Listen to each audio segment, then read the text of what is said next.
خدری رضی اللہ تعالی عنہ روایت کرتے ہیں کہ آپ صلی اللہ علیہ وسلم نے مشک کا منہ موڑنے سے منع فرمایا۔ مطلب یہ کہ اس کا منہ موڑا جائے اور اس سے پانی پیا جائے۔ عرب میں یہ دستور تھا کہ وہ چمڑے کے بڑے بڑے مشک ہوتے تھے جن میں پانی اسٹور کیا جاتا تھا، اوپر سے باندھ دیا جاتا تھا۔ جس طرح یہ برف کوٹنے والوں کے پاس آج کل بھی موجود ہیں، یہ چھوٹے ہوتے ہیں، وہاں عرب میں پانی وافر مقدار میں ذخیرہ کرنا ہوتا تھا، یہ ٹینکیاں تو ہوتی نہیں تھی، تو وہ چمڑے کے بڑے بڑے مشک بنائے ہوتے تھے، بعض چھوٹے چھوٹے بھی ہوتے تھے۔ تو آپ صلی اللہ علیہ وسلم نے ایسے مشک کو کہ اوپر سے زبردستی ٹیڑھا کر کے پھر پانی پیا جائے یا پورے کو اٹھا کے منہ سے لگایا جائے، ہمارے ہاں جس طرح یہ گھڑے ہوتے ہیں، اب ایسے گھڑے کو اٹھا کے منہ سے لگاؤ، تو اس طرح منع فرمایا۔ اس کی ایک وجہ یہ ہے، علماء نے لکھا ہے کہ ہو سکتا ہے وہ چمڑا کالا ہوتا ہے، اندر نظر نہیں آتا، کوئی کیڑا مکوڑا ہو اور اس طرح پانی پینے سے وہ پیٹ میں چلا جائے گا، نقصان کا سبب بنے گا۔ اور اسی طرح بسا اوقات زیادہ پانی منہ میں چلا جاتا ہے جس سے سانس بند ہونے کا بھی خطرہ ہے۔ اور اسی طرح بڑا برتن اٹھا کے منہ لگانے سے کپڑوں پہ پانی بھی گرتا ہے، پانی ضائع بھی ہوتا ہے۔ تو یہ ادب ہے، اگر ضرورت پڑ جائے، کہیں مجبوری ہو کہ چھوٹا برتن ہے نہیں، تو پھر انسان مجبوراً منہ لگا سکتا ہے۔ تو جو چیزیں خلاف ادب ہیں وہاں ضرورت کی وجہ سے ان کے استعمال میں گناہ نہیں ہوتا، لیکن عام طور پر انسان ایسی عادت نہ بنائے کہ گھر جائے برتن موجود ہیں لیکن پھر بھی بڑے کو اٹھا کے منہ لگا لے۔ اور اسی طرح علماء نے لکھا کہ اگر بڑا پیالہ ہے یا جگ ہے یا بوتل ہے جو آج کل استعمال ہوتی ہیں، تو انسان ان کو بھی منہ لگانے سے پرہیز کرے، اس لیے کہ اگر دوسرے بندے جنہوں نے پانی پینا ہے وہ ہو سکتا ہے کہ منہ لگا کر پینے والے پانی کو پینا پسند نہ کرے۔ بعض طبیعتیں ایسی ہوتی ہیں کہ جو دوسرے کا جھوٹا پینا یا منہ لگا کر پینے کو پسند نہیں کرتی۔ البتہ جہاں انسان کو پتہ ہو کہ ہم سب ایک دوسرے کا جھوٹا پیتے ہیں اور گلاس وغیرہ نہ ہو تو پھر جگ کے ذریعے سب پی سکتے ہیں۔ عرب میں یہ دستور تھا کہ بڑا پیالہ ہوتا تھا تو اسی پیالے سے سب پانی پیتے تھے۔ دودھ بھی پینا ہوتا تھا، کوئی بھی چیز استعمال کرنی ہوتی تھی تو پینے کا وہ بڑا برتن ہوتا تھا، سب پیتے تھے۔ لیکن جہاں آج کل تو بہت زیادہ یہ ہو گیا کہ اکثر جگہوں پہ دیکھا گیا ہے، پارٹی ہو، گھر میں پروگرام ہو، ہر ایک کے لیے الگ الگ گلاس رکھا جاتا ہے۔ خالی گلاس بھی اگر کسی نے پانی پیا تو بعض لوگ اس میں پانی پینا پسند نہیں کرتے۔ میں نے تو بعضوں کو دیکھا کہ وہ دھو کے لاتے ہیں، حالانکہ اتنی بھی احتیاط نہیں ہونی چاہیے۔ آپ صلی اللہ علیہ وسلم کے فرمان میں بعض جگہ موجود ہے کہ مسلمان کے جوتے میں اللہ نے شفا رکھی ہے۔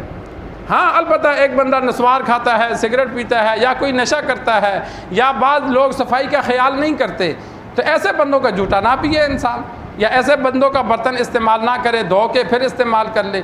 لیکن عام طور پر انسان اگر گلاس وغیرہ ایک گلاس ہے تو سب اس میں پانی پی لے، کوئی حرج نہیں ہوتا، اور بچا ہوا پانی بھی پی لیا جائے اس میں بھی کوئی حرج نہیں ہے۔ لیکن اگر کسی کی طبیعت گوارا نہیں کرتی تو شریعت نے مجبور بھی نہیں کیا۔ اگر کوئی بچا ہوا پینا پسند نہیں کرتا تو شریعت نے اسے مجبور نہیں کیا کہ وہ پیے، وہ نہ پیے۔ البتہ شریعت نے دوسرے بندے کو مجبور کیا ہے کہ اگر کسی ایسی محفل میں بیٹھا ہے جہاں جھوٹا پینا پسند نہیں کرتے تو تم پھر وہاں احتیاط کرو، بڑے برتن کو مت استعمال کرو، کیونکہ دوسروں نے بھی پانی پینا ہے، پھر چھوٹے برتن میں پانی پیو تاکہ دوسرے اس پانی کو چھوڑ نہ دیں۔ تو یہاں بھی سرکار دو عالم صلی اللہ علیہ وسلم نے اس چیز کا حکم دیا کہ مشک کو منہ موڑ کر نہ پیا جائے، ضرورت کی وجہ سے ہو سکتا ہے۔ ایک صحابی کا واقعہ ہے، صحابیہ ہے، آپ صلی اللہ علیہ وسلم رات کے وقت ان کے گھر گئے تو مشک پلر کے ساتھ جو درمیان میں ستون ہوتا ہے اس کے ساتھ باندھی ہوئی تھی، یعنی لٹکی ہوئی تھی۔ آپ صلی اللہ علیہ وسلم نے اسی مشک سے پانی پیا، مشک کو موڑا اور اس سے پانی پیا۔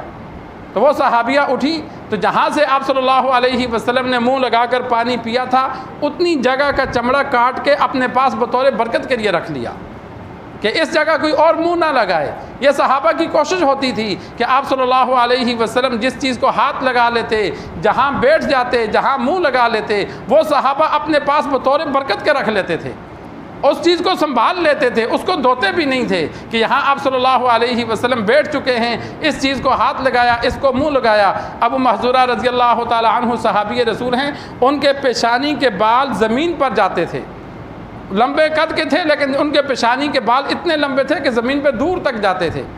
انہوں نے پوری عمر بال نہیں کٹوائے، چھوٹے بچے تھے، آپ صلی اللہ علیہ وسلم نے ان کے سر پہ ہاتھ پھیرا تھا اور ہاتھ پھیرنے کے بعد ان کے دل میں ایمان آ گیا، وہ مسلمان ہو گئے۔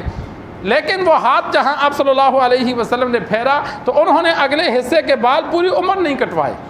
اب یہ ایسے بال رکھنا عام بندے کے لیے جائز نہیں ہے کہ آدھے سر کے بال رکھے آدھے نہ رکھے، یہ منع ہے۔ لیکن اس صحابی کو کسی نے برا نہیں کہا، صحابہ نے بھی نہیں کہا، کیونکہ وہ بال بطور برکت کے رکھے گئے تھے، وہ ثواب سمجھ کے رکھے گئے تھے کہ یہاں آپ صلی اللہ علیہ وسلم کا ہاتھ لگ چکا ہے تو میں ان کو کٹوا کے پھینکنا نہیں چاہتا، اس لیے انہوں نے رکھے۔